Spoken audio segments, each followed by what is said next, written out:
పూజిస్తాం, బాలగా పూజిస్తాం, ముత్తేదు సువాసనగా పూజిస్తాం. ఈ ధర్మంలోనే ఉంది. మీరు 10 మందికి చెప్పండి మన ధర్మం గురించి. మీరు 10 మందిని తయారు చేయండి. దయచేసి మీరందరూ హాస్టల్లో ఉండే పిల్లలందరూ కూడా రేపు సాయంత్రం 6 గంటలకి ఇక్కడ ఖచ్చితంగా అందరూ పాల్గొనాలి. మన యొక్క సంఘీభావం భగవంతుని యొక్క మన దేశం మీద అలాంటి ఉపద్రవాలు రావద్దని కోరుకుందాం.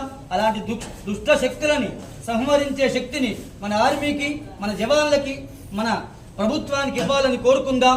అందరం ఏకమై ఉందాం. భావితరాల పిల్లల కోసం మీరందరూ రావాల్సిందిగా ప్రార్థన. రేపు సాయంత్రం 6 గంటలకి మనమందరం కూడా దీపాలతో ర్యాలీ తీస్తున్నాం. భరత్ మాతా కీ జై, సనాతన ధర్మ కీ జై, జై శ్రీరామ్, హర హర మహాదేవ అనుకుంటూ ఇక్కడ నుంచి గాంధీ దగ్గరికి వెళ్ళి ఆయన చిన్న విన్నవించుకుందాం. వారే కదా శాంతి శాంతి అని చెప్పి పాకిస్తాన్ నుంచి ట్రైన్లో పంపించారు. వారికి చిన్న విన్నవించుకొని ఇకనైనా ఈ శాంతి